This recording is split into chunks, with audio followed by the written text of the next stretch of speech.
യവനറിയില്ലേ? യവനാണ് secret agent. പക്ഷെ യവനെ സ്വയം വിളിക്കുന്ന പേരാണ് സീക്രട്ട് ഏജന്റ്. പക്ഷെ എനിക്ക് യവനെ വിളിക്കാൻ പറ്റുന്ന പേരെന്തിരുന്നില്ല, ജെട്ടി ഇല്ലേ, ജെട്ടി ഏജന്റ് എന്ന് വിളിക്കണം. കാരണം ഫുട്പാത്തിൽ ജെട്ടി വിൽക്കുന്ന ഇതിലെ കാട്ടി അന്തസ്സാണ്. കേട്ടാടാ മയില്, ജെട്ടി ഏജന്റ് നിനക്ക് കുറച്ച് കാര്യങ്ങൾ അങ്ങോട്ട് പറഞ്ഞില്ല. നീ ഒരു 25 മിനിറ്റിന്റെ വീഡിയോ നിന്റെ യൂട്യൂബിലും ഫേസ്ബുക്കിലും ഇട്ടിട്ടുണ്ടല്ലോ. നീ എന്തിനു മൂഞ്ചാന?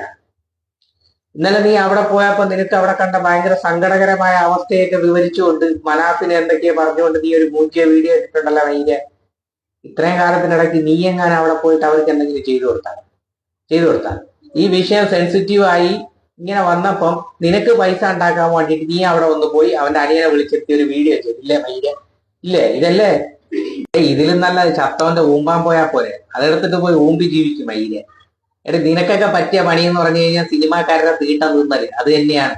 അതായത് രാവിലെ പടം റിലീസ് ആവുന്നതിന് മുമ്പ് തലയ്ക്കും ദിവസം ഒരു 150 രൂപയുടെ ടിക്കറ്റ് എടുക്കണം. പടം തുടങ്ങുമ്പോൾ ഏതെങ്കിലും ഫുട്പാത്തിൽ കിടന്നുറങ്ങിയിട്ട് തിയേറ്ററിൽ കയറി പടം കാണും 15 മിനിറ്റ്.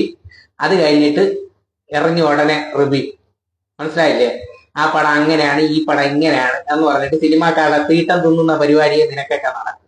കേട്ടാടാ നിക്കർ ഏജന്റ്. ഈ വക വിഷയത്തിലൊന്നും നീ ഒന്നും ചിലക്കണ്ട, മാറി പോ. ഓന് വലിയ സീക്രട്ട് ഏജന്റ്, പറയ ഏജന്റാണ്. പോടാ, വല്ല നിക്കർ വിൽക്കാൻ പോടാ. ഡേ വേട്ടാവാളിയാ, പോടാ പോടാ.